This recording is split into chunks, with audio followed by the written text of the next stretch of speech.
जय हिंद। इस वीडियो में हम कारगिल को कैसे जीता गया इसके बारे में डिटेल से समझेंगे कि क्या था थल सेना का विजय ऑपरेशन और वायुसेना का सफेद सागर ऑपरेशन और नौसेना का ऑपरेशन तलवार। इन तीनों ऑपरेशन के द्वारा किस तरह से पाकिस्तान को हर मोर्चे पर घेर लिया गया, जिस वजह से पाकिस्तान पूरी तरह पीछे हटने से मजबूर हो गया। 1998 में परमाणु बम के सफल परीक्षण के बाद भारत और पाकिस्तान दोनों ही एक परमाणु संपन्न देश थे।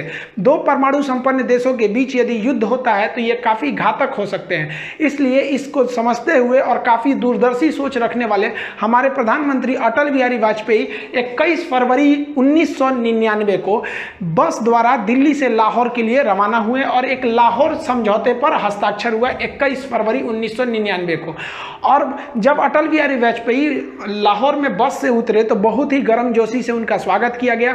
दोनों देशों ने कहा कि अतीत में हमने जितने भी युद्ध किए हैं उसे भुलाकर हम सब अब एक सह अस्तित्व पे आगे बढ़ेंगे और हम बहुत ही जल्दी मिल बैठकर कश्मीर मुद्दे को सॉल्व कर लेंगे, इसमें बिना किसी देश को इंटरफेयर किए। अटल बिहारी वाजपेयी को 21 तोपों की सलामी दी गई, लेकिन कोई भी हिंदुस्तानी ये नहीं जान रहा था कि ये 21 तोपों की जो सलामी दी जा रही है भारत के प्रधानमंत्री के सम्मान में, ठीक 3 महीने बाद यानी मई में यही तोपें भारतीय सैनिकों के सीने पर गिरेंगी। लाहौर में जब हमारे प्रधानमंत्री अटल बिहारी वाजपेयी थे तो उस समय पाकिस्तान के जनरल परवेज मुशर्रफ ये कह रहे थे कि हम उन्हें सैल्यूट नहीं करेंगे। भाई मत करिए ना, तुम्हारे सैल्यूट के हम लोग भूखे हैं। लेकिन ये जो था, ये आदमी इतना बड़का, ये इसको तो इसी के देश में फांसी की सजा हुई है। इसने खुद अपने प्रधानमंत्री नवाज शरीफ का तख्ता पलट करके खुद राष्ट्रपति बन गया था वहां पे। तो ये इसने क्या किया, एक प्लान बनाया, ऑपरेशन बद्र, अल बद्र प्लान बनाया। और इसमें ना कई जनरल थे, 4-5 लोग, यही लोग मेन थे। इनमें सबसे महत्वपूर्ण जो थे वो तो एकदम ये तो था ही भाई, ये जनरल ही थे परवेज मुशर्रफ। और यहाँ पे चीफ ऑफ जो जनरल स्टाफ थे अजीज खान और यहाँ मेजर जनरल जावेद हसन। ऐसा कहा जाता है कि पूरा जावेद हसन ने ही रूपरेखा तैयार किया था। हालांकि इतने लोगों का योगदान था कारगिल में।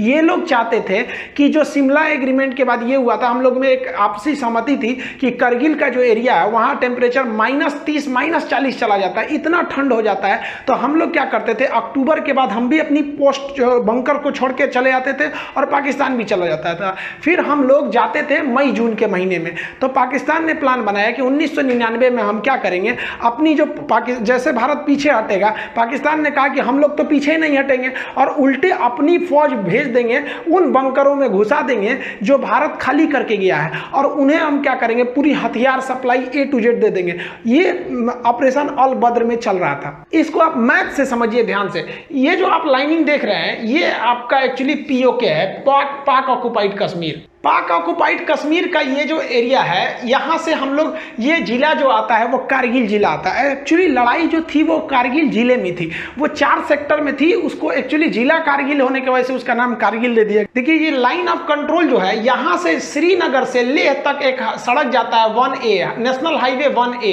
अब पाकिस्तान का जो प्लानिंग क्या था कि ये हाईवे को हमको कैसे भी काट देना है। ये हाईवे काटने का 2 मकसद था। एक हाईवे को यहाँ से काट दीजिए और एक एरिया से, ताकि यहां से कोई सियाचिन में ना जा सके।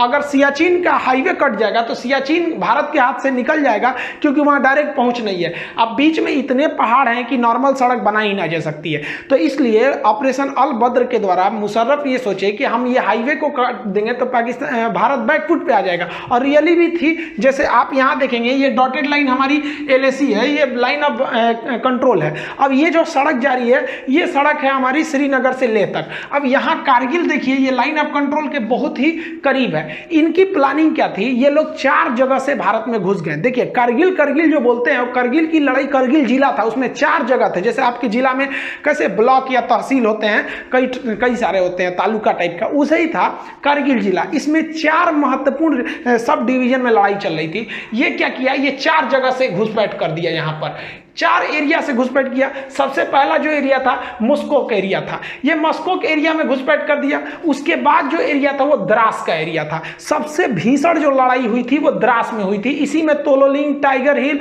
और 0.5140 इसमें सब आते थे सब ये।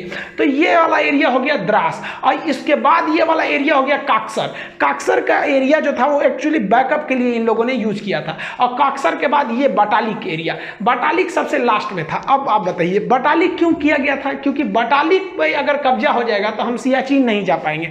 तो आप देख रहे हैं ना, ये चारों पॉइंट एक्चुअली कारगिल में आ रहे थे, इसलिए इसको नाम दे दिया गया कारगिल का युद्ध। लेकिन कारगिल का युद्ध में जो सबसे भीषण एरिया जगह युद्ध हुआ था वो था द्रास में। तो अब हम लोग एक एक करके समझते हैं कि आखिर ये लड़ाइयाँ कैसे कैसे हुई थी। देखिए, ये पहाड़ी एरिया है, यहाँ इंडस्ट्रीज नहीं है, यहाँ पर पशुपालन ज़्यादा होता है। तो एक याक पहाड़ी जीव होते हैं, पहाड़ी पशु है, तो याक चरा रहे थे लोग। तो ये तासी नाम दयाल नाम के एक व्यक्ति का याक खो गया था, वो उसे ढूंढने गया और दूरबीन में देखा तो उसको दिखाई दिया कि कुछ लोग पत्थर को खोद रहे हैं और वहाँ छुपने की जगह बना रहे हैं, बंकर बना रहे हैं। और वो दाढ़ी वगैरह रखे तो समझ गया कि भाई ये पाकिस्तानी है। ये भागा भागा आया, आर्मी को बताया कि भाई वहाँ ऐसी ऐसी घुसपैठ हो रही है। तो आर्मी ने देखा तो भाई आर्मी को भी हलचल दिखाई दी, हेलीकॉप्टर से सर्वे लिखा गया तो भारत को भी पता चला कि भाई यहाँ पे घुसपैठ है।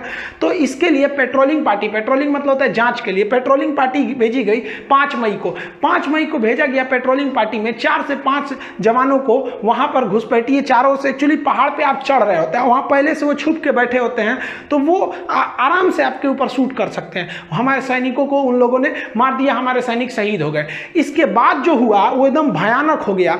ये 9 मई को सीधा हमारा कारगिल के जिला पर, अब जैसे कारगिल का कई एरिया है, जैसे मस्कोक है, द्रास है, बटालिक है, काक्सर है, तो ये 4-5 अलग है, छोटे छोटे डिवीजन है, लेकिन एकदम मेन जिला पे ही कारगिल जिला में आके पाकिस्तानी आर्मी का एक तोप का गोला गिरा और भारत का जो एमुनेशन डिपो था जहां गोला बारूद रखा था पूरा वही उड़ा दिया और एक झटके में भारत को 127 करोड़ का लॉस हो गया।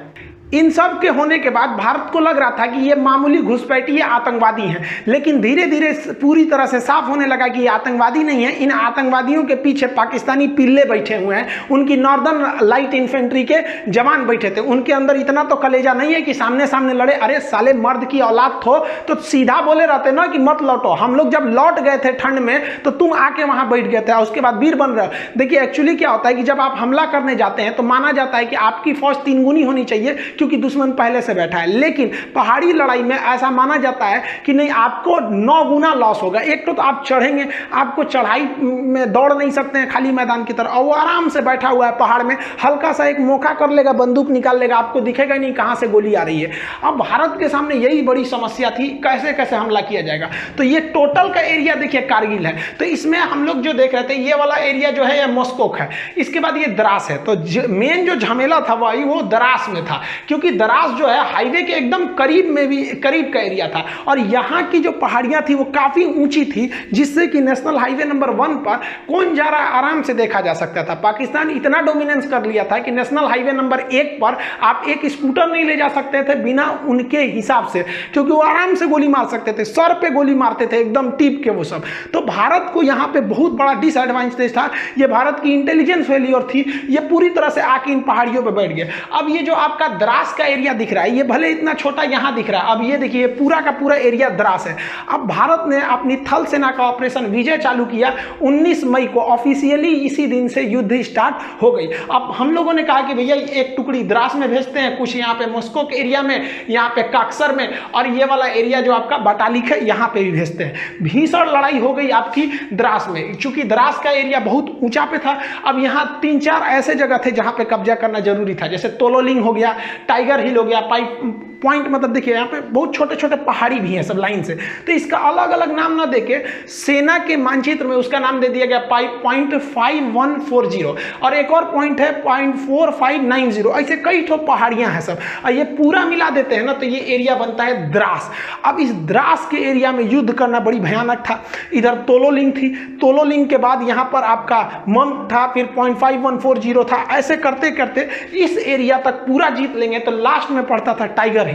टाइगर हिल बहुत ही ज्यादा हाइट पर था और इन सब पे पाकिस्तानी बैठे हुए थे सब, इतना भीषण एरिया में ये लोग आकर बैठ गए थे। अब भारत को नीचे से जाना था इस एरिया में। जनरल परवेज मुशर्रफ के प्लान के हिसाब से उन लोगों ने भारत के 140 पोस्ट पर कब्जा कर लिया था, बंकर बना लिए थे, और हर पोस्ट में उन्होंने भारी मात्रा में heavy machine gun, mortar, artillery, पीछे से तोप का support, stinger, surface to air missile missile, हर तरह के मिसाइलों से लैस थे और वो लगभग 1500 की संख्या में थे। समस्या ये थी कि यही नहीं समझ में आ रहा था कि वो हमला कहां से कर रहे हैं। ये द्रास का सेक्टर अगर आप देख रहे हैं तो ये वाला जो एरिया है वो टाइगर हिल है। ये सबसे हाइट पे था इस एरिया में टाइगर हिल, लेकिन इसके इधर कई तो 0.5140 थी। यहां पर आपने सुना होगा विक्रम बत्रा, दिल मांगे मोर। तो ये लोग इस एरिया में ना, जो हमारे राजपूताना राइफल थी, ग्रेनेडियर थी, जम्मू कश्मीर राइफल थे, जाट रेजिमेंट के सैनिक थे, गोरखा थे, कई सारे पूरी भारत के हर एरिया से फौज को लगाया गया था। तो यहां पर बेसिकली ग्रेनेडियर थे, राजपूत राइफल थे और जम्मू कश्मीर राइफल के जवान थे। तो ये इस एरिया से गए। पहले ये लोग यहां से गए, तोलोलिंग पे कब्जा किया, तोलोलिंग के बाद कई छोटे छोटे पॉइंट पर कब्जा किया, तोलोलिंग के बाद सेकेंड हाइट पे जा था 0.5141 था, यहां कब्जा किया गया। यहां कब्जा के बाद आप देखिए यहां से सीधा टाइगर हिल यहां है, यहां पर हमला हो रहा था और ये ससुरे सब यहां से आर्टिलरी फायर कर रहे थे, सब तोप यहां से। सोचिए उनको कहां दिखेगा, और यहां एयरफोर्स भी सक्सेस नहीं हो पा रही थी।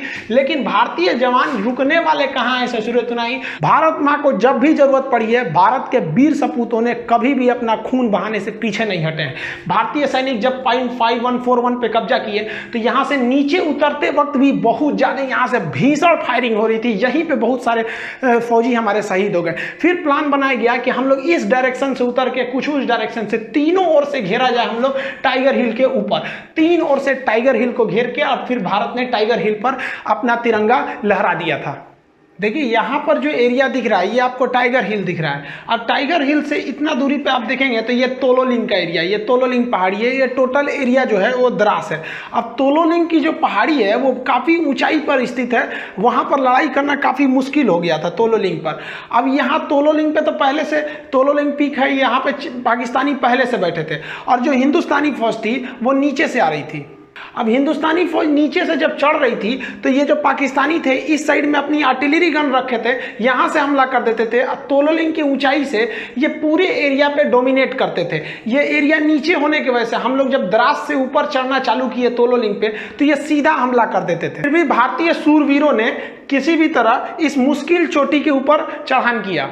तोलोलिंग को जीतने के बाद इसके अगल बगल में देखेंगे तो कई सारी पहाड़ियां हैं जिन्हें अलग अलग पॉइंट के नाम पे जानते हैं, जिसे हम कहते हैं 0.5140। इस तरह से छोटी छोटी पहाड़ियां थी। इन पहाड़ियों को पार करने के बाद अब देखिए इतनी दुर्गम में पहाड़ियों में जा जाके लड़ाई लड़ना था, और दुश्मन यहाँ पर 100 से ज्यादा पोस्ट बना के, बंकर बना के वहां पर गुफा टाइप का उसमें छुपा हुआ था। हमारे सैनिकों को दिखता भी नहीं था स्पष्ट कि उनकी लोकेशन कहाँ है। ये पार करके इस एरिया की जो सबसे ऊंची चोटी थी वो थी टाइगर हिल। द्रास के तोलोलिंग और उसके छोटे पहाड़ियों पे जीतने के बाद अब इस एरिया का सबसे ऊंचा पहाड़ आप देख रहे हैं ये टाइगर हिल। इसको फतह करना बहुत ही मुश्किल था। टाइगर हिल पे हमारे जो जम्मू कश्मीर राइफल, जो राजपूताना राइफल रही, हमारी जो ग्रेनेडियर्स, इनकी पोस्ट पहुंची फौज पूरी तरह से। अब ये इतना सीधा चढ़ाई पे और यहाँ से ये लोग टोटल एरिया डोमिनेट कर रहे थे। इस वजह से इंडिया को जो थी कैजुअलिटी ज्यादा हो गई, क्योंकि ये पहाड़ पर वो पहले से छुपे हुए थे। एक तो इतनी ऊंचाई थी। अब आप सोचिए जो कुतुब मीनार है वो 240 यानी लगभग 250 फीट की ऊंचाई पर है, और ये लड़ाई चल रही थी 18,000 फीट। आप 250 फीट कुतुब मीनार चढ़िएगा तो थक जाते हैं। ये 18,000 फीट पर दुश्मनों का आमना सामना मुकाबला था। उसमें से चोट्टो पाकिस्तानियों की फौज पीछे से तोप से फायरिंग कर रही थी, इनडायरेक्टली मोटार तोप, हैवी मशीन गन इत्यादि से। और इनको छुपने में एक सहायता होती थी, क्योंकि रूल है कि जो ऊंचाई पर रहता है उन्हें युद्ध में ज्यादा फायदा मिलता है। इसीलिए टाइगर हिल को तीन ओर से घेर लिया गया। तीनों ओर से घेरने के बाद जब टाइगर हिल पर कब्जा हुआ तो समझने लगा कि भैया द्रास का एरिया जो है ना अब पूरी तरह से इंडिया के डोमिनेंस में था। लेकिन बाकी बटालिक सेक्टर वगैरह में अभी भी घुसपैठ बनी हुई थी। लेकिन ये टाइगर हिल जीतने के बाद भारतीय सैनिकों का मनोबल भी टाइगर हिल से ज्यादा ऊंचा उठ गया था। करगिल की लड़ाई में सबसे निर्णायक अगर किसी हथियार ने अगर साथ दिया था तो वो बफोर्स तोप ने साथ दिया था। बफोर्स तोप ने इतना भयानक बम्बार्डमेंट किया था कि पाकिस्तानियों को समझ में नहीं आ रहा था कि कहां से ये हमला हो रहा है। आर्टिलरी के जो तोपों थे उसे छुपाकर और इतना जोर से फायरिंग किया गया कि पाकिस्तानियों को संभलने का मौका नहीं मिला। और ये जरूरी भी था कुत्तों को अच्छे से धोना, ताकि उनको पता चले कि औकात से बढ़ के कोई काम नहीं करना चाहिए। जब धोया गया उनके पहाड़ियों पर जहां छुपे थे तो उनको भागने का मौका नहीं मिला, और उनकी लाशें इतनी बुरी तरह थी कि पाकिस्तान उन लाशों को लेने से मना कर दिया था। हमारी आर्टिलरी ने जो एक्यूरेट हमला जो करना चालू किया, ये बहुत ज्यादा मदद किया भारतीय सेनाओं को वहां पर बढ़त बनाने के लिए। जबकि आपको याद याद होगा तो जब राजीव गांधी की सरकार थी तो इनको बहुत सारे इल्जाम लगाए गए थे कि बॉफोर्स में घोटाला हुआ है, क्या हुआ है। लेकिन जब युद्ध के मैदान में जब बॉफोर्स अपने रियल मैदान में उतरा तो जितने विरोधी थे जो ये बोल रहे थे कि राजीव गांधी ने घोटाला किया है, उन लोग का एकदम मुंह बंद हो गया, क्योंकि ये एकदम पिन पॉइंट निशाना मारता था, एकदम टीप के। और जबकि पाकिस्तानी को समझ में नहीं आता सोचा मार कैसे रहा है। हम किसी अलग वीडियो में आपको बता देंगे कि तोप से कैसे निशाना बनाया जाता है। एक्चुअली उसके लिए 8 फिगर आर्टिलरी निकाली जाती है 4 फिगर के हिसाब से, तो वो 4 फिगर 8 फिगर के हिसाब से इसको निकाल के मारा जाता है। 40 किलोमीटर रेंज होता है, 40 किलोमीटर तो दिखता भी नहीं है, ये फिगर के हिसाब से मारा जाता है, नक्शा के हिसाब से। वैसे ही हमारे यहाँ राफेल खराब है, राफेल खराब है। अभी चाइना से युद्ध हो जाएगा तो सबको समझ में आ जाएगा कि राफेल क्या है। तो हमारे यहाँ ना देखिए भाई, किसी की भी सरकार रही, विपक्ष में बैठे हो तो मतलब सरकार को गरियाओ, एक तरह से कह लीजिए। तो ये हमारे पॉलिटिक्स का एक परंपरा है कि विपक्ष में बैठे हो तो सरकार को गरियाओ। उस वक्त बॉफोर्स के लिए आप राजीव गांधी को गरिया रहे थे, अभी आप राफेल के लिए नरेंद्र मोदी को गरियाओ। तो आप ये नहीं कह सकते कि गाली किसी एक पार्टी ने सुना है, यहाँ सब पार्टी गाली सुनती है, भले वो कुछ भी करे। आर्टिलरी गन के बाद वायुसेना ने भी अपना ऑपरेशन सफेद सागर चालू कर दिया। 26 मई 1999 को ऑपरेशन सफेद सागर को ऑफिशियली लॉन्च कर दिया गया और इसके लिए भारतीय वायुसेना ने अगले ही दिन यानी 27 मई को, ये भारतीय वायुसेना के लिए बहुत खराब दिन एक तरह से कह सकते हैं, तो क्योंकि यह इस वक्त भारतीय वायुसेना को कई सारे झटके लगे। उन्होंने अपना मिग 27 विमान को उड़ाया जो वहां पे पहाड़ी क्षेत्र में गया और इसमें टेक्निकली खराबी आ गई थी। ये हालांकि पाकिस्तानी कहते हैं कि उन्हें मारकर गिरा दिया गया, तो टेक्निकली खराबी आने की वजह से इसके जो पायलट थे नचिकेता, वो क्या किए, पैराशूट से ड्रॉप किए और गलती से उनका पैराशूट जो है लाइन ऑफ कंट्रोल के उस साइड गिर गया, पाकिस्तान साइड में। बाद में पाकिस्तान ने भारत के दबाव में लौटा दिया, जैसे अभिनंदन जी के साथ मामला हुआ था। लेकिन तब तक ये तो बात का मैटर है कि जब लौटाया था, लेकिन उस वक्त तो कुछ ही को पता ही नहीं चल रही थी 27 मई को कि कहां गए, इनका कोई रडार से सिग्नल भी गायब हो गया था। तो इनके पीछे निकले थे मिग 21 लेके अजय अहलुवालिया।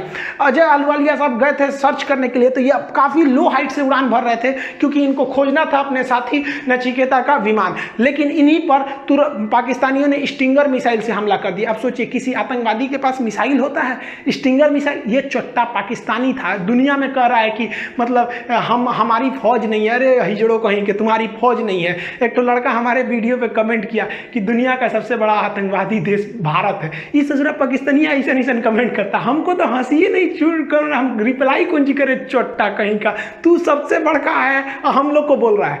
तो आतंकवादियों ने अजय अहलुवालिया के विमान पर स्टिंगर मिसाइल से हमला कर दिया। स्टिंगर मिसाइल से जब हमला किया तो ये इन्होंने सीट एजेक्शन का बटन दबाया, इसके बाद सीट इजेक्शन हो जाता है। हम राफेल के वीडियो में आपको सब समझा दिए थे। और उसके बाद जब ये पैराशूट से नीचे उतरे तो ये पाकिस्तानियों ने हैवी मशीन गन से फायरिंग किया। आसमान से अजय अहलुवालिया के शरीर के टुकड़े गिर रहे थे, वहां पर एकदम निर्मम हत्या कर दी गई। ये वायुसेना का एक बहुत बड़ा कह लीजिए तो एक काला दिन था।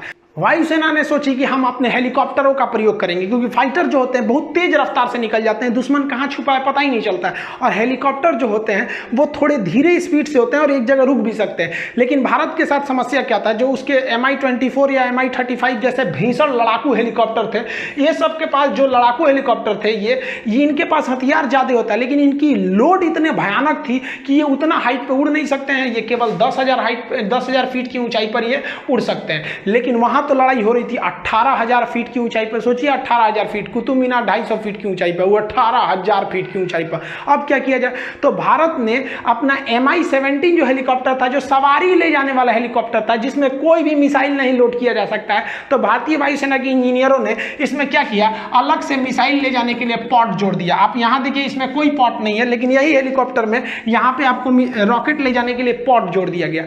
लेकिन इसमें एक खराबी थी, जो हमारे 4 Mi हेलीकॉप्टर थे, इसके पास आती हुई मिसाइलों के, क्योंकि पहले जो 2 विमान थे उन पर तो मिसाइल अटैक हो गया था, स्टिंगर मिसाइल कंधे पे रख के मार दिया जाता है। तो ये लोग स्टिंगर मिसाइल से बचने के लिए एक फ्लेयर का प्रयोग करते हैं। वो आग का गोला होता है। एक्चुअली स्टिंगर मिसाइल जो होती है वो गर्मी को सूंघ के आती है, तो गर्मी को सूंघ के आती है, तो ये क्या करते हैं, जब इनको पता चल जाता है कि हमारे ऊपर स्टिंगर मिसाइल आ रही है, तो वो आग का गोला फेंकने लगते हैं, जिसका जो इंफ्रारेड को मिसाइलों को अपनी ओर खींच लेता है, ये बच के निकल जाते हैं। तो भारत के जो हेलीकॉप्टर थे, 4 में से तीसरा जो हेलीकॉप्टर था उसमें ये फ्लेयर वाला सिस्टम था वो नहीं लगाया गया था, और यही खतरा हो भी गया। हमारा पहला हेलीकॉप्टर बम बरसा के आ गया, फ्लेयर से बच गया, दूसरा भी फ्लेयर छोड़ के बच गया, बम बरसाया, लेकिन तीसरा जो जहाज था वो भीषण हमला किया और उसके पास फ्लेयर भी नहीं था, लेकिन इतने हमारे वायुसेना के पायलट बहादुर कि वो नीचे जहाज को लाया, एकदम एक्यूरेट हमला किया। लेकिन उसी बीच क्या हुआ, जो स्टिंगर मिसाइल थी वो तीसरे हेलीकॉप्टर को हिट कर गया। पीछे से आ रहा चौथा हेलीकॉप्टर जो वो एरिया था पाकिस्तानियों के बंकर को ध्वस्त कर दिया, लेकिन हम लोगों ने फिर अपना एक हेलीकॉप्टर खो दिया और उसमें हमारे बैठे जवान को हमारे जो जवान थे वो भी शहीद हो गए। 4 MI-17 हेलीकॉप्टर जो थे जो वर्क कर रहे थे, इसमें से जो तीसरा MI-17 हेलीकॉप्टर था जो इस फॉर्मेशन का, उसके पास इंफ्रारेड से बचने के लिए कोई भी फ्लेयर्स नहीं थे। पाकिस्तानी घुसपैठिए इस तरह से स्ट्रिंगर मिसाइल को लेकर रेडी थे, वो फायर करते थे, वो हेलीकॉप्टर के इंजन की गर्मी देख के वहां पे जाके उन्हें शूट डाउन कर देता था। भारत ने अपनी स्ट्रेटजी को पूरी तरह से चेंज कर दिया। भारत ने अपना फ्रांस निर्मित जहाज को लगाया जिसका नाम था मिराज 2000। एक्चुअली पाकिस्तान इस जहाज को खरीदने से इनकार कर दिया था, कहा था कि भैया बहुत बड़ा साइज का जहाज, हम इसको नहीं लेंगे, और भारत सरकार ने इस मिराज जहाज को वायुसेना ने लगाया। ये मिराज जहाज जो लेजर गाइडेड बम से हमला करते थे, तो ये सबसे बड़ा आप कहिए तो वायुसेना का जो ऑपरेशन सफेद सागर था उसमें सबसे निर्णायक भूमिका मिराज 2000 लगाया। ये तो पाकिस्तान में घुस के पाकिस्तानियों का बलात्कार कर दिया, ऊपर से ही मारा, इतना हमला किया कि कमर टूट गई कारगिल की लड़ाई में। कह रहे थे कि बहुत बड़का साइज है, बहुत बड़का साइज है तो बढ़िया से तो धोबो किया है। और अभी याद रखो इसका बाप आ रहा है, बाप इसी का मिराज 2000 का राफेल पुरान हो गया, तगड़ा अभी और है। जमीन पर बफोर्स तोप और रॉकेट गरज रहे थे, जबकि हवा में मिराज जो था वो फ्लेयर छोड़ के दुश्मन की मिसाइलों से बच जाता था। ये फ्लेयर जो होते हैं दुश्मन की इंफ्रारेड मिसाइलें से बच जाते हैं, और ये लेजर गाइडेड बम गिरा देते थे। ये laser guided bomb accurate pinpoint निशाना लगाते थे और उसके दुश्मन के खेमों में बंकर में तबाही मचा देते थे। इनका जो एक्यूरेसी था वो बहुत ही जबरदस्त था, बहुत मेन रोल ये निभाए थे हमारे मिराज जहाजों ने उस वक्त की लड़ाई में। लेकिन वायुसेना को एक बात का और डर था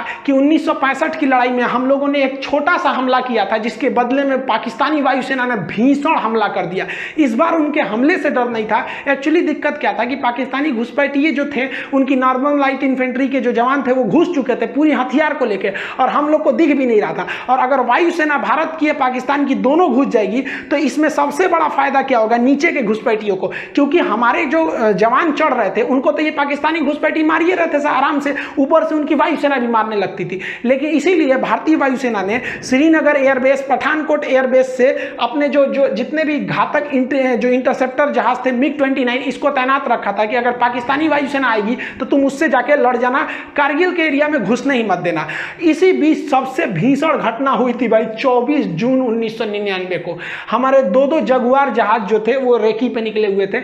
इसी जहाजों ने क्या किया, उनको लगा नीचे एक तो गुलटेरी जगह था, इन जहाजों को लगा कि भाई नीचे काफी ज्यादा फौज है और वो नीचे काफी फौज का जमावड़ा था। तो जो आगे का पायलट थे वो काफी यंग थे, जो पीछे बैठे थे उनका नाम था, पायलट का नाम AK सिन्हा। तो AK सिंह जो थे ये थोड़े सीनियर पायलट थे। तो ये आगे वाला जो पायलट था वो गुलटेरी में जो फौज खड़ी थी उनका बहुत बड़ा कैंप था, नीचे पाकिस्तानी बहुत बड़ी फौज में खड़े थे, उन पर मिसाइल लॉक कर लिया। और आपको हम वीडियो में बता चुके हैं राफेल वाले में कि एक बार मिसाइल लॉक हो गया ना तो आप बच नहीं सकते, वो मिसाइलें खोज के मार देगी आपको। तो ये ग्राउंड पे एकदम लॉक कर लिया, और इनने पूछा अपने सीनियर से कि हमने लॉक कर लिया है बहुत बड़े अड्डा को, कि हम इसे उड़ाने जा रहे हैं। तो उन्होंने कहा कि रुक जा एक बात बता, तुम उस साइड पाकिस्तान में हो, घुस गए हो कि इंडिया में ही हो? तो ये कहे कि हम तो पाकिस्तान वाले एरिया में घुस गए। कहा कि मत मारो, क्योंकि इस दिल्ली का सीधा आदेश है कि आप पाकिस्तान के एरिया में हमला नहीं कर सकते। ये बहुत अच्छा डिसीजन था, क्योंकि एक साल पहले हम लोगों ने 1998 में परमाणु बम फोड़ा था, पूरी दुनिया हमारे खिलाफ थे, जैसे अभी ईरान के खिलाफ है, उस समय हमारे खिलाफ थी।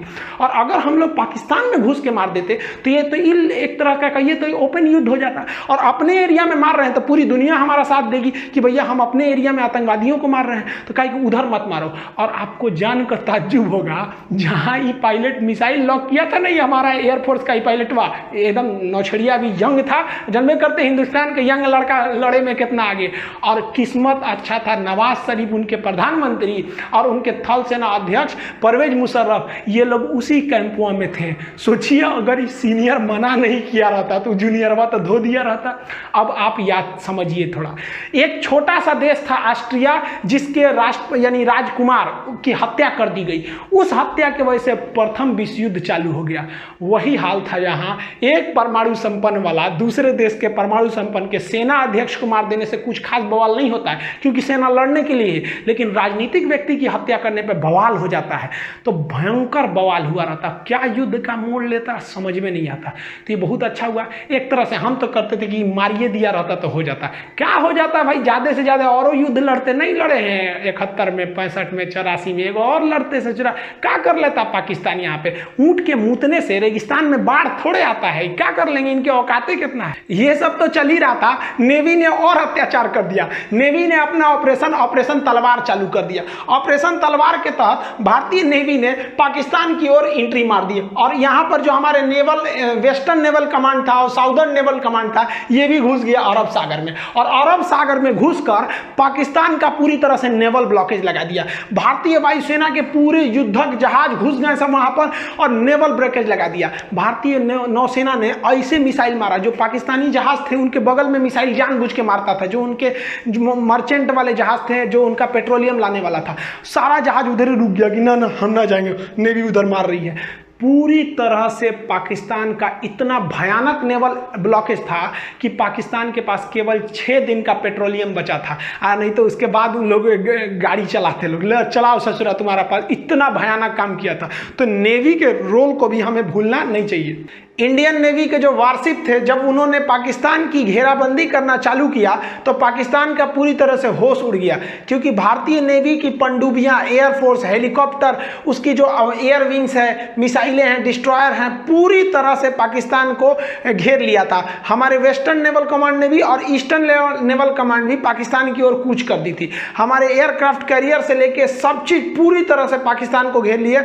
ये हो गया कि पाकिस्तानियों को कराची से पीछे हटना पड़ा था, और पाकिस्तान की पूरी तरह से मर्चेंट शिपिंग लाइन और उसकी जो ऑयल शिपिंग लाइन थी उसको पूरी तरह से काट दिया गया। अब पाकिस्तान के सामने समस्या ये हो गया कि वो नेवी का मुकाबला कर नहीं सकता था, भारतीय नेवी का, और चाइना वाइना भी उसकी कोई मदद नहीं कर रहे थे। और उस समय भारतीय नेवी मलक्का तक पहुंच गई और अरब सागर को पूरी तरह से ब्लॉक कर दी थी भारतीय नेवी अपने एयरक्राफ्ट कैरियर्स की मदद से। अब पाकिस्तान को तीनों ओर से घिर चुका था, वो थल सेना, वायुसेना, नौसेना, चारों ओर से उसको घेर ली। अब पाकिस्तान के सामने सरेंडर के अलावा रास्ता नहीं बचा था। पाकिस्तान जो है वो मदद मांगने के लिए चला गया अमेरिका में। 4 जुलाई को अमेरिका में इंडिपेंडेंस डे के रूप में मनाया जाता है, तो वहाँ क्लिंटन साहब के पास पहुँच गया। एक्चुअली जो पाकिस्तान है ना, पहले अमेरिका का रखेल था, अभी वो चाइना का रखेल बन गया है। पहले वो अमेरिका से फसल था, तो अमेरिका से कहा कि सुनिए ना, मदद करिए मेरा। अमेरिका के पास गया मदद करने के लिए, तो अमेरिका ने पूछ दिया नवाज शरीफ से, ये बताइए वो नॉर्दर्न इन्फेंट्री आपकी फौज घुसी है कि नहीं घुसी है? तो कहा कि हमरे फौज घुसी है, और ये चट्टा घुसा दिया बिना हमरे बताइए। देखिए एक्चुअली होता क्या है कि पाकिस्तान में जो सेना होती है ना, प्रधानमंत्री की भी वैल्यू नहीं देती है। कारगिल के लिए 10% जिम्मेदार जो थे वो नवाज शरीफ थे, 90% ई चोट्टा जिम्मेदार था। अपने को बहुत बड़ा का समझता था, सिकंदर द्वितीय चोट्टा, कहीं के फांसी लगतो हो तोरा कुछ दिन में, अस्थिर रहो यहाँ पे। तो ये इनको तो पता था, ये तो बेचारा खुद अपने जनरल से डरते थे, जबकि ये इतना बड़का नमक हराम है कि इसको जनरल का पद नवाज शरीफ ने दिया था, जबकि ये सबसे जूनियर था जनरल की लिस्ट में, फिर भी इसको दिया। ये क्या किया, नवाज शरीफ को हटा के अगले साल खुद क्या बन गया, राष्ट्रपति बन गया। हम ही बढ़िया से हुआ। ये तो तू लोग यार अपने देश का नहीं है तो हम लोग का कहाँ से हो जाएगा रे। तो ये बिल क्लिंटन ने कहा कि सुन नवाज शरीफ, देर चक्कर मत कर यहाँ पे, तो पहले परमाणु बम फोड़ा है तो हम तोरा दिमाग खराब है, तू क्या समझता है, तू गलत काम करेगा हम तोरा साथ देंगे, पूरी दुनिया हमको नहीं थूकेगी, तू अपनी फौज पीछे बुलाओ। तो ये लोग अकेले रूम में बात कर रहे थे, तो बाहर में पाकिस्तानी जो इनके साथ जो गए थे सब चमचा बेलचा, वो कहते कि हाँ नवाज शरीफ हैं, इनको तो अमेरिका वैल्यू देगा, रखेल को तो कोई वैल्यू देता है, मुंह लटका के नीचे आए हैं, अमेरिका वैल्यू नहीं दिया है, चलो फौज वापस बुलाओ। तब तो पगला ये चाइना गया था मदद करने कि हमको मदद कीजिए यहाँ पर। तब तक भारतीय जो थे सब टेलीकॉम वाले इसका बतिया रिकॉर्ड कर लिया सब, और भारत के अटल बिहारी वाजपेयी और यशवंत सिंह जो थे, जसवंत सिंह, इन्होंने प्रेस कॉन्फ्रेंस में वो टेप सुना दिया कि इससे सुना चाइना में कह रहा है कि हमारी फौज घुसी हुई है, और यहाँ एक्सेप्ट कर लिया। यानी दुनिया के मैटर पे ये तो चौपट हो गए। लेकिन ये चोट्टा हटने का नाम नहीं ले रहा था, क्योंकि ये चाहता था कि हम चुनाव लड़े यहाँ पर। बताइए हमारी सेना कितनी बेहतरीन ग्रीन होती है, सर्जिकल स्ट्राइक करके आई तो मोदी जी बोलने लगे कि हमारी सेना की है, हमारी सेना की है, नेता कहने लगे से मारे, लेकिन फौज ने कभी नहीं कहा। बहादुरी यही होती है भाई, बहादुर की पहचान जंग के मैदान में होती है, मीडिया में नहीं होती है। लेकिन ये मानता नहीं था। तो ये सऊदी अरब के राजकुमार जो राजा थे उस समय फहाद, उन्होंने फोन किया इसको कि रे चोट्टा कहीं का, तू शांति से रह जाओ मैटर पे, ना तो तोरा हम व्यवस्था कर देंगे। ये खुद अपनी आत्मकथा में लिखा है कि हम तो नवाज शरीफ को टपका दिए रहते अगर ये बीच में नहीं आए रहते। तो सोचिए ये अपने प्रधानमंत्री को टपका रहा था, रे चोट्टा। सारा घमासान, ये तो वर्ल्ड लेवल पे डेमोक्रेसी चल रही थी, और उधर भारत की जो फौज ना कह के लेंगे मार रही थी एकदम बढ़िया से, और धो रही थी जब पाकिस्तानियों को ना, तब उन लोग को समझ में आया कि भाई साहब बहुत बुरी फंस गए हैं पाकिस्तान। इनको लग रहा था, ये क्या कह रहे थे कि हमने पाकिस्तान की गर्दन पकड़ ली है। अरे ससुरे तू नहीं, तू का हम लोग का गर्दन पकड़ेगा।